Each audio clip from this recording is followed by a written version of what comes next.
नमस्कार। पॉलिटिकल मंथन देख रहे हैं आप। और देखिए, पॉलिटिकल मंथन में पूरे सप्ताह की राजनीतिक गतिविधियों को विस्तार से हम लोग यहाँ पर चर्चा करते हैं। और हमारे साथ वरिष्ठ राजनीतिक विश्लेषक अरुण पांडे सर मौजूद हैं। सर, बहुत बहुत स्वागत है आपका। धन्यवाद आपको भी। और वरिष्ठ पत्रकार सिटी पोस्ट लाइव के editor in chief Shrikant Pratyush sir भी मौजूद हैं। सर, आपका भी बहुत बहुत स्वागत है। धन्यवाद सागर, धन्यवाद। तो देखिए, पिछले वीक में पूरा जो बिहार की सियासत है वो तो पूरा हलचल में रही।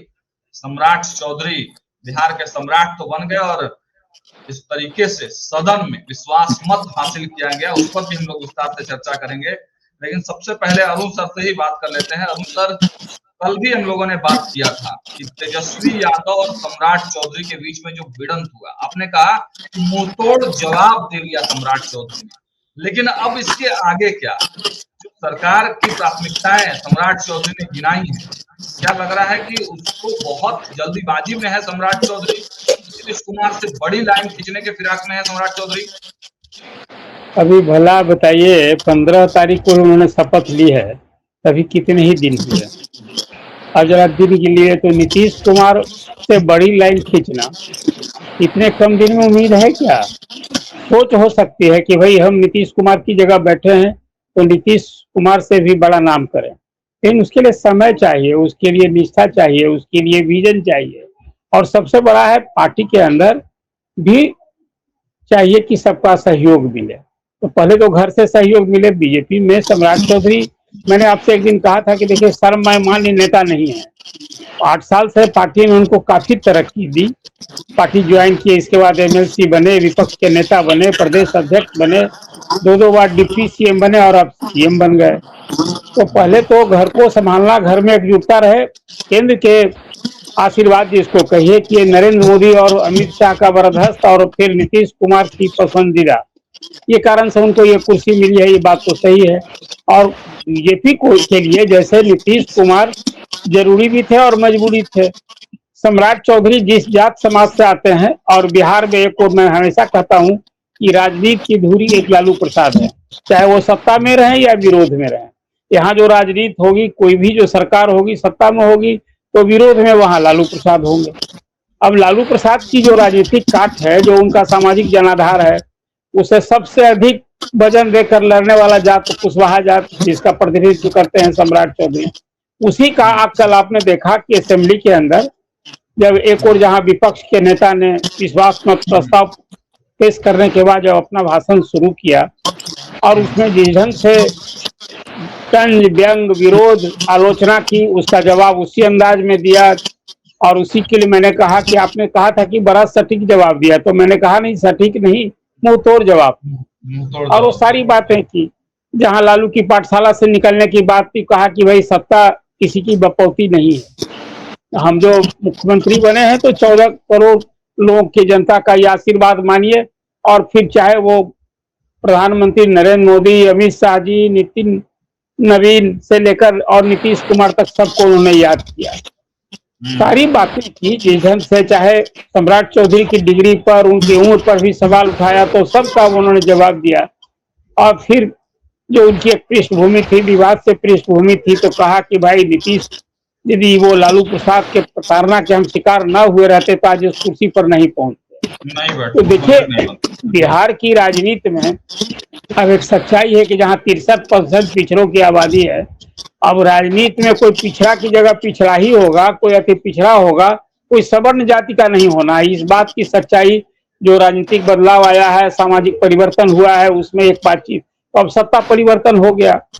सम्राट चौधरी ने अपना शक्ति प्रदर्शन करके दिखा दिया। देखिए, ये तो एक औपचारिकता थी, राज्यपाल ने तो कहा नहीं था कि भाई आप सरकार बना रहे हो तो सदन में बहुमत दिखाओ, लेकिन एक संसदीय परंपरा के तहत कल विश्वास प्रस्ताव पेश करके, और शक्ति परीक्षण नहीं, शक्ति प्रदर्शन था ये सत्ता पक्ष की ओर से, इसलिए कि 243 की हाउस में जिसके पास 201 सदस्य है और सामने वाले के पास 35 विधायक, तो ये कोई शक्ति परीक्षण क्या होगा।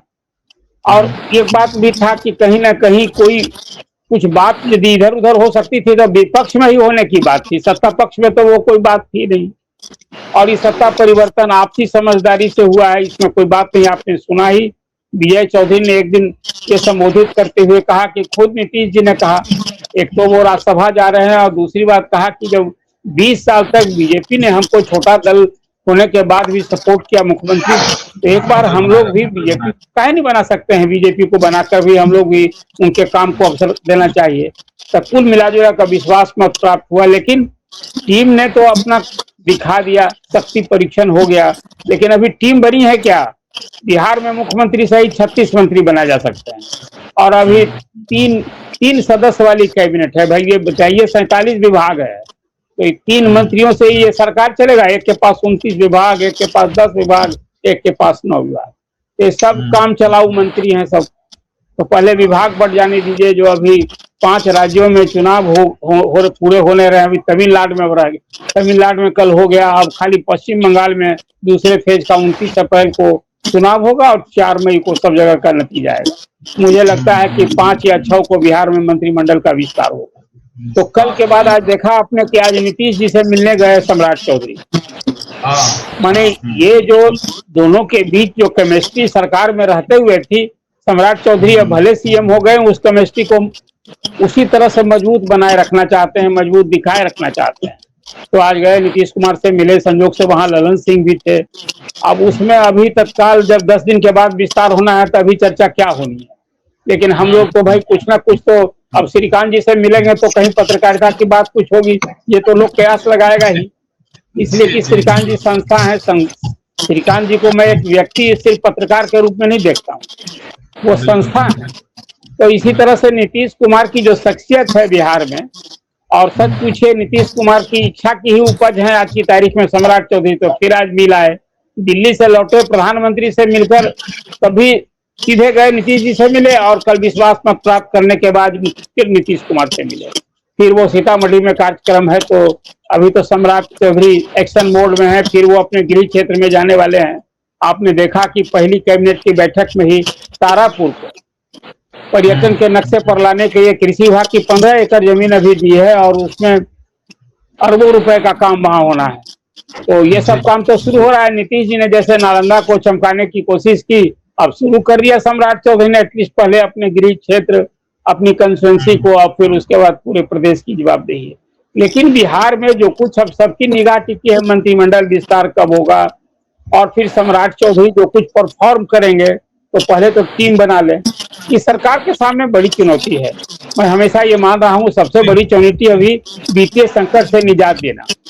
भले ही मुख्यमंत्री कहें या वित्त मंत्री प्रभारी जो अभी हैं विजेंद्र प्रसाद यादव की कोई आर्थिक संकट नहीं है, वित्तीय संकट नहीं है। वित्तीय संकट है कैसे नहीं?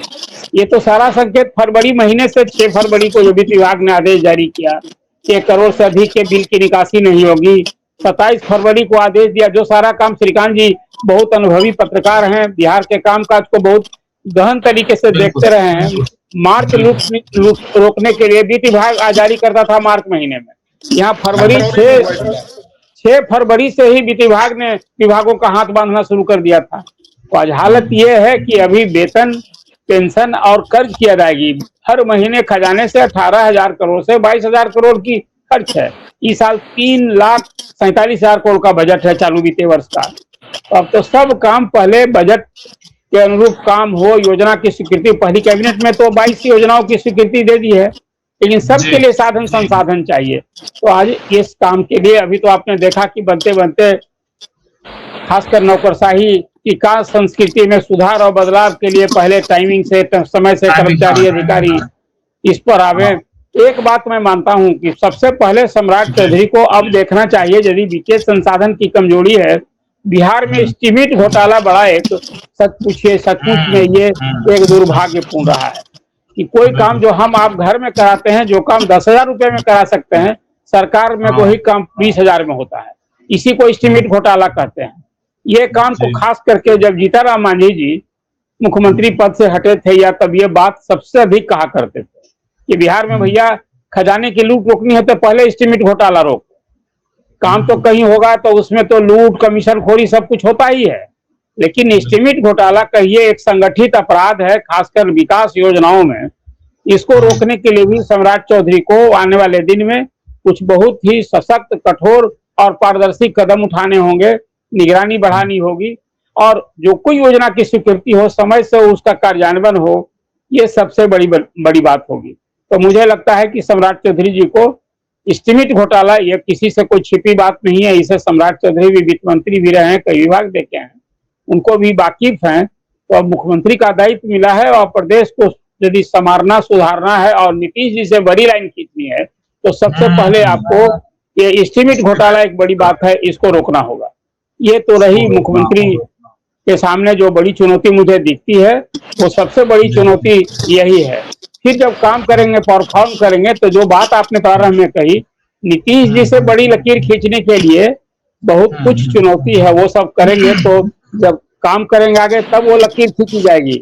लेकिन सोच रखनी चाहिए कि भाई हमको यदि इस यंग अवस्था में अवसर मिला है तो हम जरूर कुछ ऐसा करके, जो नीतीश कुमार एक परफॉर्मिंग सीएम रहे हैं, आज 2005 में जब उन्होंने बिहार संभाला था तब का बिहार और आज के बिहार में निश्चित रूप से बदलाव हुआ है। हाँ, भले ही हम यदि बिहार के विकास की का मूल्यांकन करेंगे तो आपको तब का बिहार और अब का बिहार, मतलब 2005 जब लालू राबड़ी देवी का शासन था तब क्या हाल था और आज क्या है, इससे तुलना करनी चाहिए, ना कि महाराष्ट्र और गुजरात से। हाँ, महाराष्ट्र और गुजरात लक्ष्य बनना हमारा लक्ष्य होना चाहिए, लेकिन तब हमारे पास साधन हो, संसाधन हो। एक बात मैं मानता हूँ, जो ये निष्ठा पूर्वक बात की है सम्राट चौधरी ने कि नवंबर महीने तक बिहार में 5 लाख करोड़ का पूंजी निवेश हम करके दिखाएंगे, मतलब एमयू साइन नहीं होगा, ये सचमुच में मील का पत्थर होगा। यदि 5 साल में बिहार में 1 करोड़ नौकरी और रोजगार मिलनी है तो ये काम यदि कर पाते, मुझे लगता है इस पर कार्य योजना पर सरकार काम कर रही है। और मई, जून, जुलाई, अगस्त तक बिहार में एक बड़ा इन्वेस्टर मीट होने की बात हो रही है। संभव हो प्रधानमंत्री नरेंद्र मोदी भी इसमें आवे, और बिहार को बढ़ाना है तो प्रधानमंत्री को निश्चित रूप से, जो पहली बार बिहार में सत्ता मिली है भाजपा को, ये उसके लिए भी बड़ी चुनौती है कि वे नीतीश कुमार का राज सत्ता में सब आगे होते हुए नहीं, अब सत्ता में ड्राइविंग सीट पर बैठ के बीजेपी जब तक बिहार में कुछ नहीं बदलेगी तो फिर ये डबल इंजन की सरकार सिर्फ कहने भरेगी, कोई फायदा नहीं होगा। और मतलब एक तरह का आप कह सकते हैं कि लोग कहेंगे कि भाजपा के आने के बाद भी कुछ नहीं हुआ, तो ये यही तो मैं कह रहा हूँ। श्रीकांत सर के पास आते हैं। श्रीकांत सर, बार बार नीतीश कुमार के दरबार में हाजिरी लगाना, ये क्या दर्शाता है? ये अच्छी बात है। सम्राट चौधरी को पहले आप समझ लीजिए, सम्राट चौधरी उस शकुनी चौधरी के बेटे हैं जो अपने जमाने के एक धुरंधर नेता थे, लालू यादव के पसीने छुड़ाते रहते थे, तो उनको हल्के में लेना ठीक नहीं है। सम्राट चौधरी को हाल के दिनों में विरोधियों ने जिस तरह से निशाने पर लिया है और उनकी योग्यता पर, उनकी पढ़ाई लिखाई पर तरह तरह के आरोप लगाए हैं, लेकिन सम्राट चौधरी का इमेज ऐसा रहा नहीं है। सम्राट चौधरी तो लालू राज में भी मंत्री थे, नीतीश जीतन राम मांझी के मंत्रिमंडल में भी मंत्री थे और लगातार डिप्टी सीएम भी रहे हैं।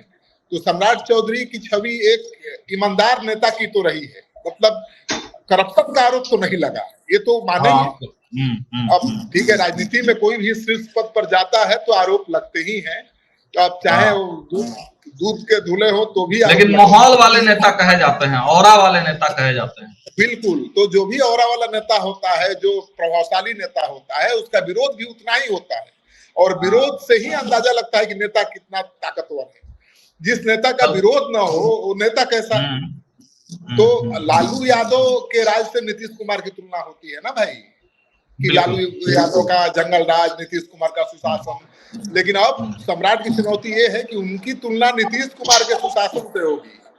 तो नीतीश कुमार ने जो लंबी लाइन खींची है, एक दिन में तो खींची नहीं है, 20 साल 21 साल लगातार सत्ता पर काबिज रहे हैं, और उसको सम्राट से उम्मीद करेंगे कि 6 महीना और 1 साल में खींच देंगे, ये संभव नहीं है।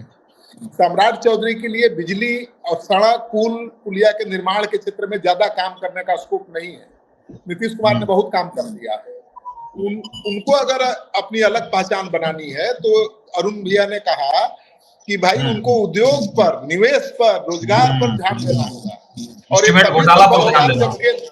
और ये तभी होगा जब केंद्र सरकार दिल खोल के मदद करे। प्रधानमंत्री केंद्र का खजाना खोले बिहार के लिए। 5 लाख करोड़ का निवेश कैसे आएगा जब तक अमित शाह और प्रधानमंत्री अडानी अंबानी बड़े उद्योगपतियों को बिहार नहीं भेजेंगे, और उनके लिए चुटकी का काम है। तो मुझे लगता है कि बीजेपी की पहली बार सरकार बनी है और बीजेपी को पता है कि भाई अलग पहचान तभी बनेगी जब हम कुछ करेंगे, और ज्यादा कुछ करने के लिए स्कोप बिहार में तो बहुत है, लेकिन सड़क निर्माण तो नीतीश ने बहुत किया है। सड़क, बिजली, पानी, बिजली पहले देखा होगा, आज देख लीजिए क्या हालत है। बिजली में भी बहुत सुधार हुआ है। एक कमी रही है, नीतीश राज में उद्योग धंधा नहीं बढ़ पाया है, औद्योगिकरण नहीं हो पाया है। अगर सम्राट चौधरी केंद्र की मदद से बिहार में औद्योगिक माहौल बनाते हैं, निवेश लाते हैं, तो उनकी अलग पहचान बनेगी। अब कितनी लंबी लाइन खींचेंगे छोड़ दीजिए, लेकिन एक अलग पहचान बनेगी। तो सम्राट चौधरी बहुत काबिल और तेज तरार नेता है, और बिहार को रोजगार मुख्यमंत्री चाहिए ही भाई। सब लोग कह रहे थे कि बीजेपी किसी को मुख्यमंत्री बना देगी, बीजेपी किसी को उठाकर सीएम की कुर्सी पर बिठा देगी, लेकिन बीजेपी अगर ऐसा नहीं कर पाई केवल इसलिए कि एक चेहरा बड़ा हो गया था कुछ सालों में ही बीजेपी का, तो सम्राट चौधरी बीजेपी के बड़े चेहरा हैं, नीतीश कुमार के समीकरण में फिट बैठते हैं, इसलिए आज सीएम की कुर्सी पर हैं। और सीएम को भरोसे में लेकर नहीं चलेंगे तो आगे कैसे बढ़ेंगे? तो नीतीश कुमार से मिल रहे हैं, अच्छी बात है। नीतीश कुमार को भरोसे में लेकर ही वो आगे बढ़ सकते हैं, और नीतीश कुमार का मार्गदर्शन उनके लिए तो और काम आएगा। नीतीश कुमार 21 साल तक राज किए हैं, उनसे बढ़िया मार्गदर्शक कौन हो सकता है सम्राट चौधरी के लिए? नहीं, ये क्लियर थोड़ा सा कीजिए सर कि ये नीतीश कुमार से बार बार मिलना क्या सम्राट चौधरी की मजबूरी है, जरूरत है, या फिर ये भाव है? ये मजबूरी भी है, जरूरी भी है, और ये फायदेमंद भी है उनके लिए। नीतीश कुमार को भरोसे में लेकर चलना, नीतीश कुमार के मार्गदर्शन में चलना कोई नुकसान वाली बात नहीं है, उससे कोई उनको नुकसान नहीं होने वाला है। नीतीश कुमार को जितने भरोसा में रखेंगे उतना ही आसानी से काम कर पाएंगे। बीजेपी की सरकार नहीं है, ये एनडीए की सरकार है भाई, और नीतीश कुमार की एक पहचान रही है। बीजेपी के साथ सरकार चलाते हुए भी कभी उन्होंने अपने सेक्युलर क्रेडेंशियल के साथ समझौता नहीं किया। तो सम्राट चौधरी बीजेपी में है, वो दूसरे दलों से आए हैं, उनका पृष्ठभूमि सामाजिक रहा है, समाजवादी रहा है, और अब वो बीजेपी के नेता हैं, बीजेपी के चेहरा हैं। तो हिंदुत्व के मामले में भी वो किसी से पीछे नहीं दिखना चाहते हैं। आपने नहीं देखा नरेंद्र मोदी की तर्ज पर चल रहे हैं, शपथ लेने के पहले मंदिर गए, शपथ लेने के बाद भी लगातार मंदिर घूम रहे हैं। तो बता रहे हैं कि समाजवादी बैकग्राउंड से आए हैं, लेकिन हिंदुत्व कूट कूट कर भरा है। उन्होंने टोपी नहीं पहनी, उन्होंने टोपी नहीं पहनी, और सम्राट चौधरी ये संदेश दे रहे हैं कि अगर टोपी, ये संदेश दे रहे हैं कि अगर टोपी पहनना सेकुलरिज्म है तो मंदिर में जाना क्यों सेकुलरिज्म नहीं है भाई? मंदिर क्यों नहीं जा सकते हम? तो बीजेपी के उन नेताओं को जवाब भी दे रहे हैं जो कह रहे हैं कि ये बाहरी है, वो मंदिर जाकर पूजा पाठ, धार्मिक आस्था दिखाकर, हिंदुत्व की राह पर चलकर वो संदेश दे रहे हैं कि भाई हम बीजेपी से अलग नहीं है, हम पूरी तरह से हिंदुत्व के प्रति, सनातन के प्रति भी समर्पित है, और बिहार को आगे हम ले जा सकते हैं। मुझे लगता है सबको सहयोग करना चाहिए, नहीं तो बीजेपी के नेता अगर गुटबाजी करेंगे तो नुकसान तो बीजेपी का ही होगा।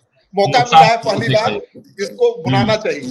अरुण भैया अरुण सर, कल के एक भाषण में सम्राट चौधरी ने एक बड़ी बात कही कि ट्रिपल सी से हम भी समझौता नहीं करेंगे। ये कैसे संभव है? नहीं, ये तो जैसे नीतीश कुमार की यूएसपी यही रही थी कि भाई क्राइम, करप्शन और कम्युनलिज्म। ये बात सही है कि नीतीश के राज में कोई बड़े सांप्रदायिक दंगे तो नहीं हुए।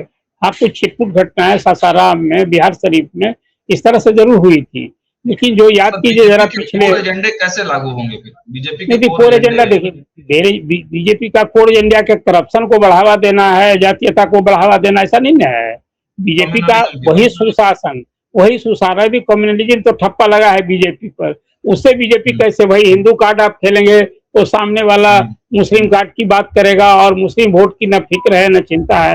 हाँ, समरस समाज, सबके साथ न्याय के साथ विकास, ये जो प्रधानमंत्री भी यही करते हैं। अब तो उन्होंने एक और जोड़ दिया, सबका विश्वास। और प्रधानमंत्री जब हो गए तो देश भर में जो 15, 18 से 20% मुस्लिम है, अलग रख के थोड़े सोचा जा सकता है। तो आप देखते हैं कि जैसे प्रधानमंत्री को भी कई मुस्लिम राष्ट्रों के राष्ट्राध्यक्ष से और उससे अच्छा संबंध है।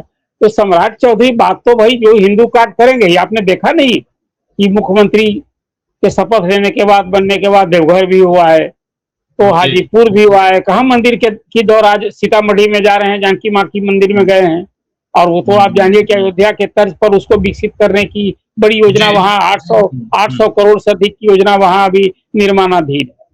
ये बात तो श्रीकांत जी ने बिल्कुल सही कहा कि सनातन धर्म का उत्थान, सनातन धर्म के इस पूरे जो एक आस्था है बीजेपी के साथ, जो हिंदू कार्ड है, इसको तो सम्राट चौधरी बखूबी उसी कार्ड पर चलेंगे ही।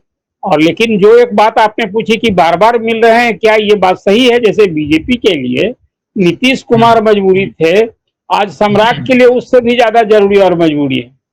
तो ये जरूरी और मजबूरी है तो भाई तो मत्था टेकना ही होगा। इमीडिएट गार्जियन है, उनको उसी रूप में सम्मान भी देते हैं। हाँ, ये खूबी है सम्राट चौधरी में, जो बहुत श्रीकांत जी ने भी नजदीक से देखा और ये बजाबता परोसते रहे कि जिसका विरोध करते हैं तो उनके विरोध का अंदाज और जुबान भी वैसा। चाहे लालू प्रसाद का विरोध किया, मुझे याद आता है वो दिन जब सकनी चौधरी लालू प्रसाद के खिलाफ किस ढंग से बिहार में अभियान चलाते थे, और जगन्नाथ मिश्रा उनको सकनी चौधरी कुशवाहा बना करके पूरे बिहार में किस ढंग से क्या कुछ मैंने कहिए कि आग ही उगलते थे। लालू प्रसाद के खिलाफ दो तीन जो हस्ती रही, चाहे वो आनंद मोहन हो, सकनी चौधरी, इन लोगों ने जो राजव्यापी किया था, तो आज उसी की उपज में है भाई। सकनी चौधरी के सुपुत्र हैं, तो सम्राट चौधरी का वो जो खून है, तो उसमें तो वही फौजी वाला गर्मी दिखेगी ही ना। इसीलिए उनका अंदाज वही हमलावर होता है। और मैंने जैसा आपने कहा कि तेजस्वी ने यदि हमला बोला, तंज किया, आलोचना की, विरोध किया, तो उसी अंदाज में जवाब दिया। मतलब सीएम बनने के बाद भी जवाब देने में कमी नहीं होगी। लेकिन ये कभी तो कभी नहीं दिखेगी, ये कभी नहीं दिखेगी। लेकिन एक और सवाल ये है, मैंने पिछले सवाल में ही किया था और इसको मैं एक बार और क्लियर कर दूं कि यूसीसी जैसे मुद्दे सर, जो बीजेपी के कोर एजेंडा जो दूसरे प्रदेशों में बीजेपी लेकर आती है, जनसंख्या नियंत्रण हो गया, यूसीसी हो गया, इस तरह के जो बिल हैं, क्या बिहार में अब संभव होगा बीजेपी के लिए, या फिर नीतीश जी के ढर्रे पर ही चलेगी? नहीं, देखिए आप भूलिए नहीं, बिहार में एसआईआर का क्या नतीजा हुआ था? लगभग 89 लाख मतदाताओं के नाम कटे थे। और बिहार तो एक तरह से कहिए बीजेपी का कोर भूमि एजेंडे की रही है कि यहाँ से बांग्लादेशी घुसपैठिए को भगाना है, ये करना है। तो सीमांचल में तो ये समस्या है ना। अभी सम्राट चौधरी पहली बार जब मीडिया से मुखातिब थे और श्रीकांत जी भी सामने दिख रहे थे, ये सवाल किया तो खुद ही कहा सम्राट चौधरी ने, जानकारी दी कि मीडिया को भी जानकारी, कोई रिपोर्ट नहीं आई थी कि जिन लोगों का एसआईआर में नाम हुआ है उसकी छानबीन शुरू हो रही है, व्यापक हो गई है। 22 लाख लोगों के आधार कार्ड से नाम, राशन कार्ड से नाम, ड्राइविंग लाइसेंस, सारे चीज रद्द किए जा रहे हैं।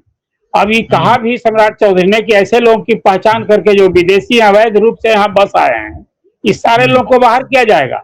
तो यही तो बीजेपी का कोर एजेंडा है। हाँ, जहां तक बात आप यूनिफाइड सिविल कोड की आपने की है, तो अभी 3 राज्य में करना है, और हाँ, यूनिफॉर्म सिविल कोड। और ये काम जो अभी बात आपने कही है, तो बीजेपी का कोर अब एक ही एजेंडा बाकी है। 370 लागू कर दिया, इसे लागू कर दिया। अब ये इशू भी 3 राज्यों में, बीजेपी शासित राज्यों में तो लागू हो भी गया है, और केंद्र सरकार के तरफ से भी ये है अभी समय रहते उसके इस कोर एजेंडा में जहां अवसर पड़ेगा, अभी तो राज्य स्तर पर लागू शुरू करना, तो अभी तो काम ही शुरू हुआ है। अभी देखिए, पहले नीतीश जी जिस ढंग से अलग अलग फ्रंट पर जो काम किया उसको मेंटेन करना, जिस गति से कोई गाड़ी चल रही थी तो ड्राइवर बदल गया है, तो ड्राइवर को उसी गति, राजधानी एक्सप्रेस को चलाने के लिए कोई ड्राइवर बदलेगा तो राजधानी एक्सप्रेस को उसी गति से ना दिल्ली ले जाएगा। तो पहले जो स्टेट में ड्राइवर बदला है सत्ता की कुर्सी पर, तो उसको नीतीश जी की उस गति को मेंटेन करना, ये पहली चुनौती है। और फिर उसके बाद उसको आगे बढ़ाना। तो जो भाजपा का जो कोर एजेंडा है वो अभी कहाँ भी, सब कुछ अभी तो सामने है। अभी 4.5 साल इस सरकार को काम करने के लिए, 6 ही महीना न बीता है, नवंबर के बाद आप जोड़िएगा। तो अभी तो बीजेपी को पहली बार सत्ता मिली है, तो पहली थोड़ा काम करने दीजिए, देखिए आगे। और जहां कोई कमी कमजोरी रहेगी तो मीडिया किस काम के लिए है? सागर जी, श्रीकांत जी तो फिर बराबर आईना दिखाते रहेंगे कि भाई आपका कहाँ चलना चाहिए और कहाँ चल रहे हैं। मतलब पहले जो सरकार चल रही है उसको ठीक ढंग से चलने दिया जाए, उसके बाद जो है कोर एजेंडों पर बात होगी। लेकिन एक और खबर सर निकल कर आ रही है, श्रीकांत सर समझेंगे। समीर सिंह से मुलाकात हुई है सम्राट चौधरी की। इसके पहले देखा गया था कि वाल्मीकि नगर के जो विधायक थे सुरेंद्र कुशवाहा, वो भी मिलने पहुंचे थे सम्राट चौधरी से। क्या हो रहा है, विपक्ष बचेगा बिहार में? तो सम्राट चौधरी सबसे मिल रहे हैं और सब लोग उनसे मिल रहे हैं। मुख्यमंत्री हैं भाई, वो अब केवल पार्टी के नेता थोड़े हैं, मुख्यमंत्री हैं। और आने वाले दिनों में बिहार की राजनीति में बहुत नेटवर्क डाउन आने वाले दिनों में बहुत परिवर्तन दिखेगा। वायवे गिर गए थे। जनसुराज के नेता हैं। नहीं, विपक्ष तो रहेगा ही। अब विपक्ष की ताकत कितनी रहेगी वो बड़ा सवाल है। तो अभी तो राज्यसभा चुनाव में ही 4 विधायक ने इधर उधर कर दिखाया, भले अभी वो पार्टी उसी फोल्ड में है। देखिए, विधायक में अभी विपक्ष में एकजुटता नहीं है, ये तो पहले बात मान लीजिए।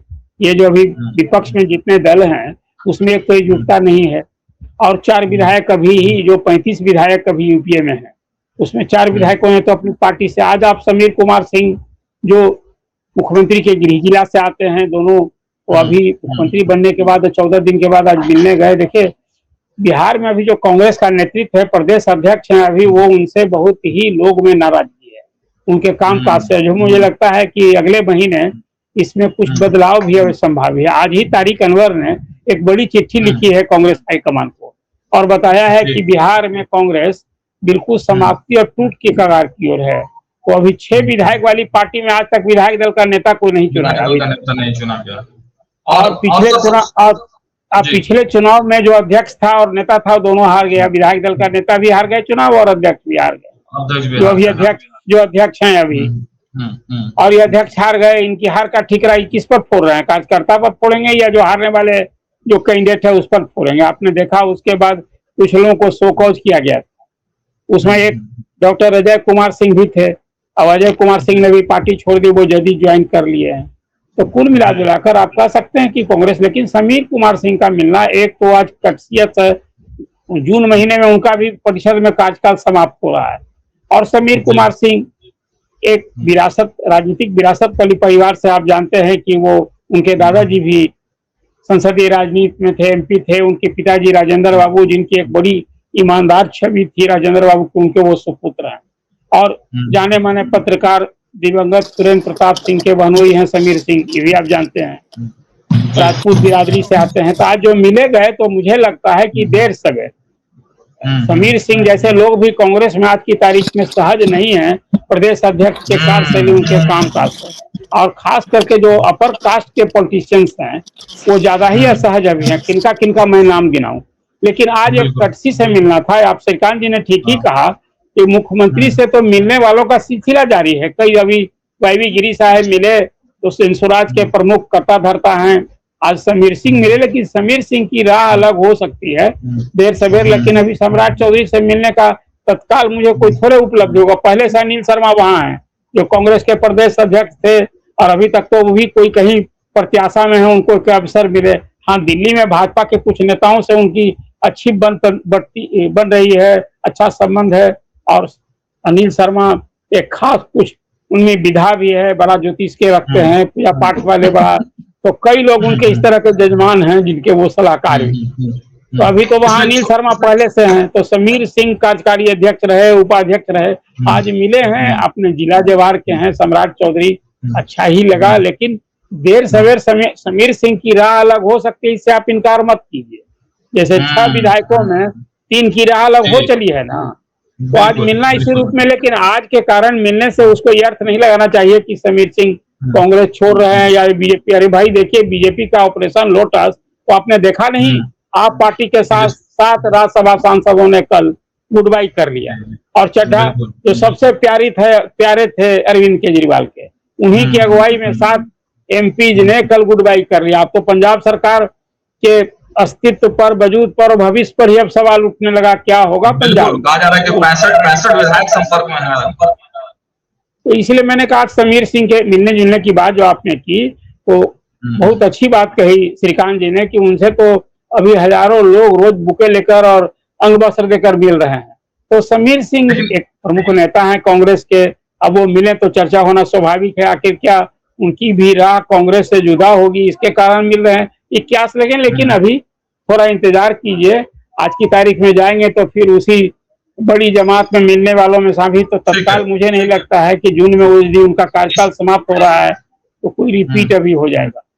सर इसमें एक पूरक आपसे पूछ लेते हैं, आपके जवाबों से जो मुझे लग रहा है कि कांग्रेस में बहुत ज्यादा खलबली है, हलचल है, तो क्या प्रदेश अध्यक्ष की कुर्सी जा सकती है, वर्तमान प्रदेश अध्यक्ष की कुर्सी जा सकती है? देखिए, तारिक अनवर साहब ने आज जो एक चिट्ठी लिखी है केंद्र हाईकमान को, अपने गृह प्रदेश बिहार में एमपी न है अभी तारिक साहब, आप बराबर कभी कभी इस तरह की चिट्ठी लिखा करते हैं वो। आपको याद होगा दिल्ली चुनाव के बाद भी उन्होंने चिट्ठी लिखी थी कि अरे भाई अब क्या होगा बिहार में, कांग्रेस अकेले लड़ेगी कि फिर कोई यहाँ भी गठबंधन में लड़ेगी। ये चिट्ठी पहले ही लिखी थी तारिक अनवर ने।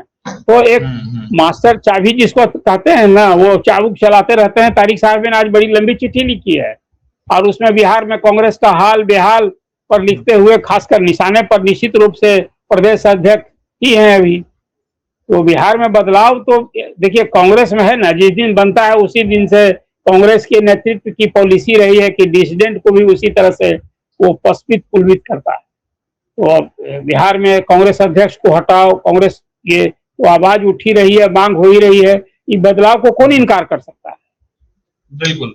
श्रीकांत सर दो घटनाएं हुई हैं, एक कल हुआ है और एक दो दिन पहले हुआ है, तो इस पर हम चाहते हैं क्योंकि कांग्रेस के बड़े नेताओं से आपके अच्छे संबंध हैं, तो एक तो उसकी जानकारी लेंगे। और तेज प्रताप यादव और प्रशांत किशोर के बीच में मुलाकात हुई है, इसके राजनीतिक मायने क्या हैं ये आप बता दीजिए। और इसके साथ साथ यह भी बता दीजिए कि वही मनोहर प्रसाद जिसने तेजस्वी यादव के राज्यसभा कैंडिडेट को जीतने नहीं दिया, उसी मनोहर प्रसाद को कल कांग्रेस ने सदन में बोलने का मौका दिया। मतलब आप कह सकते हैं कि विधायक दल के नेता के तरफ वो बढ़ चुके हैं।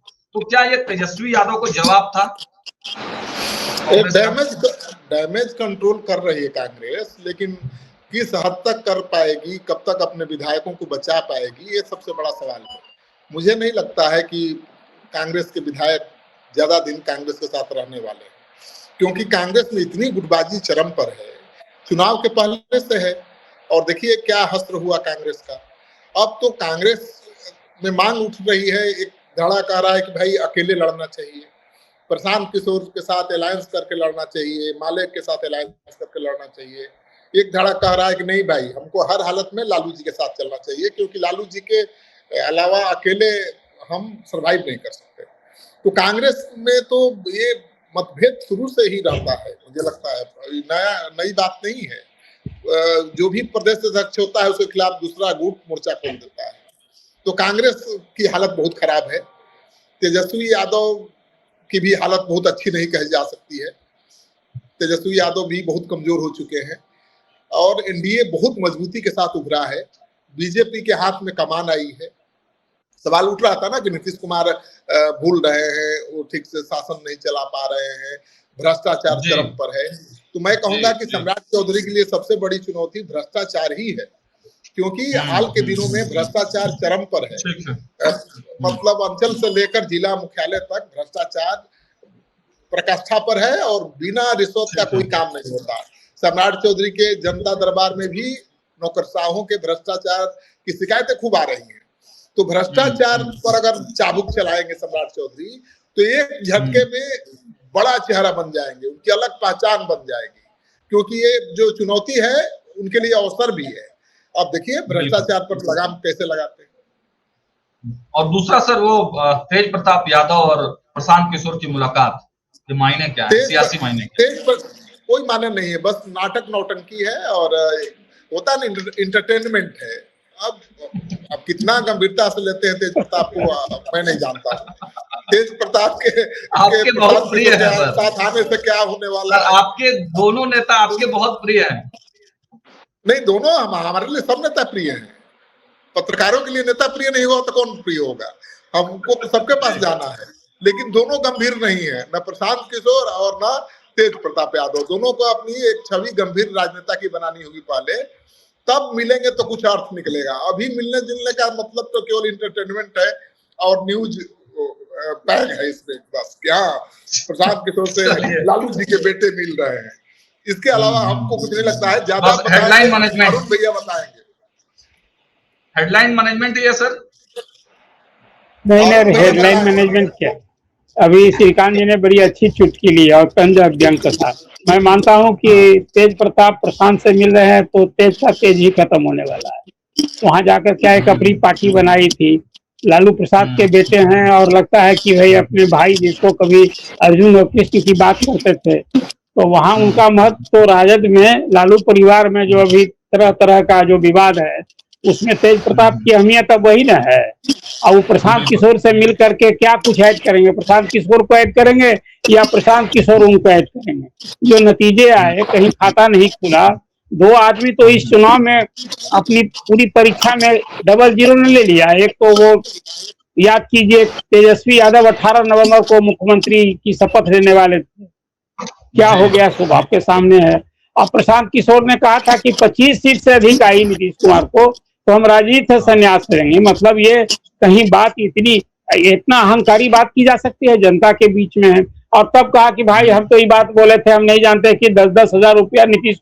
अरे भाई साहब, परीक्षा में आप इसके पहले वाली परीक्षा में रणनीतिकार बने थे।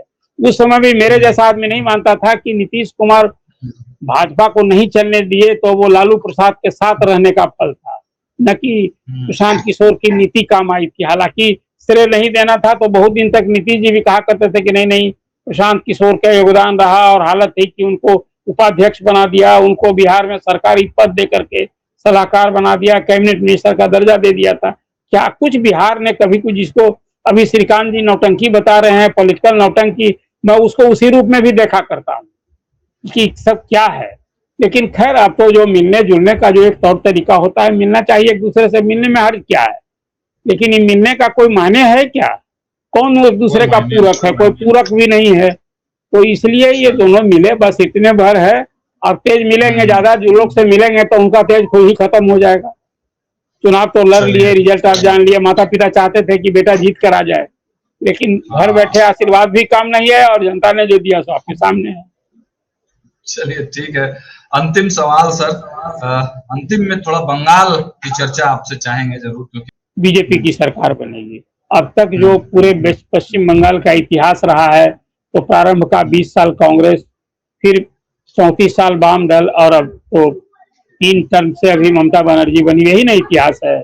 वहाँ चेहरे पर राजनीति, और 3 पार्टियां अभी तक सत्ता में रही हैं, चौथी कोई पार्टी नहीं ना अभी बनी है। अब बीजेपी जो है आज बिहार में मुख्य विपक्षी दल है। 77 उसके विधायक पिछले चुनाव में जीते थे और 215 तृणमूल कांग्रेस के जीते थे। इस चुनाव में जो फर्स्ट फेज के चुनाव में जिस ढंग से बम्पर वोटिंग हुई है, और जो वहां से बातें छनकर, हालांकि ये वही इलाका है जहां की ममता बनर्जी का बड़ा स्ट्रॉन्ग होल्ड माना जाता है, खासकर मुस्लिम और महिला उनके लिए खास थे।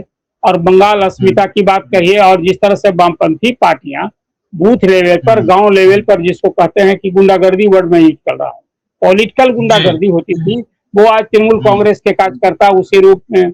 वहाँ हालत है कि आम लोग डरते। आप कोई कुर्ता पैजामा पहनकर किसी अपने हित कुटुंब नाता के यहाँ चला जाएगा तो वहां लोग कहेंगे अरे कौन आया था, ये कांग्रेसी आया था कि भाजपा ही है। ये हालत है वहाँ। तो इस हालत में आज चुनाव हुआ है, फर्स्ट पेज का चुनाव, ये संकेत देता है। हालांकि कई बार आपने देखा कि ये बम्पर वोटिंग कभी जो पार्टी सत्ता में होती है उसको भी रिपीट भी करता है, सत्ता में वापसी होती है। लेकिन इस बार कठिनतम चुनाव है ममता बनर्जी के लिए, या फर्स्ट फेज का चुनाव। जिस ढंग से बीजेपी ने माहौल बनाया है, लगता है कि शायद सत्ता में वापसी। अब तो सेकेंड फेज में 142 सीट का चुनाव 29 अप्रैल को बाकी है। मुझे लगता है कि सेकेंड फेज में भी उसी तरह की बम्पर वोटिंग होगी, और लोग जिस ढंग से मतदाता बाहर निकल करके, महिलाओं की लंबी लंबी कतार, यूथ खासकर ज्यादा दिख रहे थे। और भद्रलोक वाला जो इलाका है वो सेकेंड फेज में कलकत्ता के इर्द गिर्द, जिसको कहिए जो 142 सीट है, भद्रलोक वहां बंगाल में कहते हैं जो संपन्न लोग हैं, पैसे वाले हैं, पढ़े लिखे लोग। तो ये भद्रलोक वाला इलाका जो है ना, ये सेकेंड फेज में ज्यादा आ रहा है। आप बीजेपी शहर में कुछ ज्यादा प्रभाव अपना दिखाती है और दिखती भी है। तो सेकेंड फेज का चुनाव में जो अभी अमित शाह जी ने आकलन किया है, तो युद्ध के पहले देखिए युद्ध की रणनीति है कि आज कह दिया कि भाई 152 में हम 110 सीट जीत रहे हैं। और उधर ममता बनर्जी भी उसी तरह से, ममता बनर्जी भी दावा कर रही हैं कि भाई हम तो जीत की ओर अग्रसर हैं और फिर सरकार बनाएंगे। लेकिन मुझे लगता है कि सेकेंड फेज के चुनाव में इसी ढंग से बम्पर वोटिंग होगी, जो उम्मीद करना चाहिए, और लोकतंत्र के लिए एक बहुत अच्छा शुभ संकेत है। आखिर मतदाता जो वो चाहते हैं वो आकर वोट चाहे रख, हाँ, तो ये अच्छी बात है। लेकिन सेकेंड फेज का चुनाव का इंतजार कीजिए। बढ़त किसके तरफ आपको लग रहा है? नहीं, अभी तो ये तो आप जो पूछ रहे हैं भविष्यवाणी बात हो जाएगी। अभी जो लोगों ने मत दिया है सबका ईवीएम में बंद है, और ईवीएम में मत में मैं भविष्यवाणी करूं, बढ़त तो गिनती के बाद में आएगी सागर जी। लेकिन जो माहौल दिखता है, मुझे लगता है कि बीजेपी जो 77 सीट थी उसकी बढ़त की ओर है। फिलहाल मैं यही कहूंगा कि बिहार के बंगाल के चुनाव में, बिहार के बाद बिहार में पहली बार सत्ता मिली है, बंगाल के चुनाव में, फर्स्ट पेज के चुनाव में बीजेपी बढ़त की ओर है। ये फिलहाल ये संकेत वहां से जो फीडबैक मिला है, मैंने भी वहां कल पूरे दिन शाम तक 5 बजे के बाद भी जो लोग, तो सब लोग मान रहे थे, आसनसोल से लेके और फिर वो सब चितरंजन तक, फिर वो जो सब कीर्ति झाजात का भी कहीं सब जगह मैंने बात की थी, कुछ बोलपुर में भी, शांति निकेतन में भी कुछ मेरे परिचित लोग हैं, तो सब ने कहा कि इस बार दीदी के लिए बहुत कठिन है। वो अपनी भाषा बंगला में बोल रहे थे।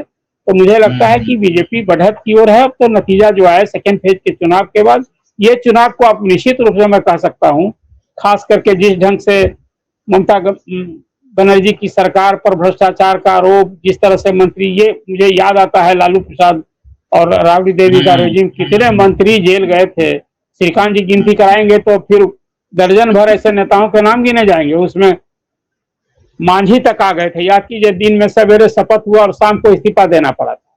और वहां तो कई मंत्री जेल में रहा, मंत्री के रूप में जेल में रहा। और आज भी ईडी का छापा।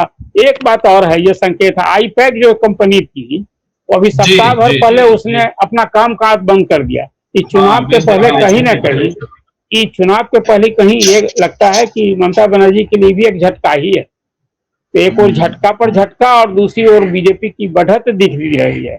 इसलिए आपके सवाल का जवाब मेरी ओर से यही है, अभी भविष्यवाणी करना मैं वो काम करता भी नहीं हूँ। जो फीडबैक मिलता है उसके हिसाब से मुझे लगता है कि बीजेपी बढ़त की ओर है। बिल्कुल सर, बीजेपी बढ़त की ओर है। श्रीकांत सर, आपके पास क्या फीडबैक है? लाख कोशिशों के बाद भी हिंसा नहीं रुक पाई। नहीं, अरुण भैया ने ठीक कहा। देखिए, पहले माना जाता था कि अधिक मतदान मतलब सत्ता परिवर्तन होता है, लेकिन कुछ चुनावों में, पिछले कुछ चुनाव में ये मिथक टूटा है और एंटी इनकम्बेंसी की जगह प्रो इनकम्बेंसी के मामले भी सामने आए हैं। तो ये कहना बड़ा मुश्किल है कि बम्पर वोटिंग हुई है तो लाभ किसको मिलेगा। लेकिन बीजेपी एड़ी चोटी का जोर लगाए हुए है और मुझे लगता है कि बीजेपी फायदे में जरूर रहेगी। अब ममता बनर्जी सत्ता से बेदखल हो जाएंगी, ये कहना बड़ा मुश्किल है, क्योंकि लड़ाई बहुत टाइट है, वहां पर टाइट फाइट है। हाँ, लेकिन रिजल्ट जब तक आ नहीं जाता है, कोई अंदाज ऐसे ही लगा ले, तुक्का लगा ले, लेकिन वो गारंटी कोई नहीं दे सकता कि क्या होगा। ममता बनर्जी की भी कल्याणकारी योजनाएं बहुत काम करती हुई दिखाई दे रही है, ऐसा नहीं है। उन्होंने महिलाओं के लिए भी बहुत कुछ किया है, युवाओं को, बेरोजगार युवाओं के लिए कुछ किया है, और कई स्कीमें उन्होंने चलाई हैं, मतलब फ्री बीज, उसका लाभ मिल सकता है। बिहार में आपने नहीं देखा कि कितनी बम्पर वोटिंग हुई और वो कहाँ सत्ता के खिलाफ गया। लोगों का जो लोगों ने साथ किया, तो वहां लड़ाई है। बीजेपी फायदे में है, बीजेपी गेन करेगी, लेकिन सरकार बना लेगी, इसको लेकर मैं अभी कुछ कह नहीं पाऊंगा, क्योंकि वहां लड़ाई अभी भी टाइट है। और पहले चरण में बीजेपी आगे हो सकती है, लेकिन दूसरे चरण में मुझे लगता है कि ममता बनर्जी को एज मिल सकता है। ममता बनर्जी के खिलाफ भ्रष्टाचार के आरोप लगे हैं, ठीक बोला अरुण भैया ने, लेकिन भैया भ्रष्टाचार अब कहाँ राजनीति में कोई मुद्दा रह गया है। अब देखिए, भ्रष्टाचार लोग मानते ही नहीं कोई मुद्दा है। भ्रष्टाचार मुद्दा बन जाए तो आज जो सत्ता के शीर्ष पर बैठे हैं सब बाहर हो जाएंगे।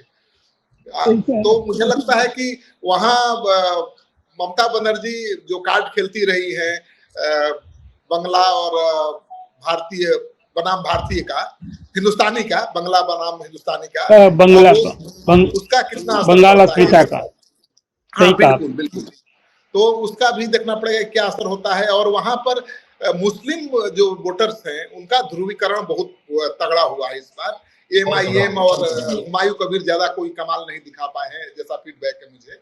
तो ममता को तो 30%, 28 से 30% मुसलमानों का वोट एक मुश्त मिल रहा है। बीजेपी अगर 10% बढ़ा लेगी वोट, तभी ना सरकार में आएगी। पिछले चुनाव में 10% का अंतर था, इस बार भी इस बार 10% अगर कवर कर लेगी बीजेपी तो सत्ता में आ जाएगी।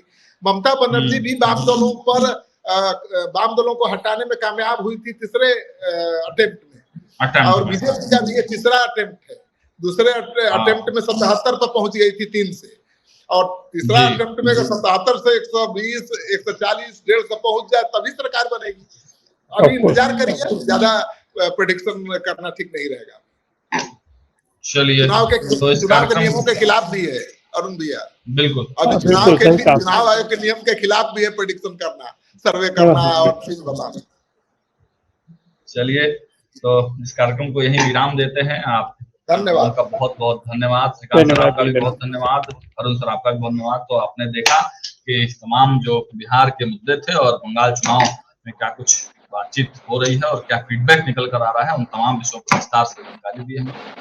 फिलहाल इस कार्यक्रम में इतना ही, लेकिन कमेंट बॉक्स में अपनी प्रतिक्रिया जरूर रखिएगा। जुड़े रहिए हमारे साथ, देखते रहिए न्यूज़ हाट।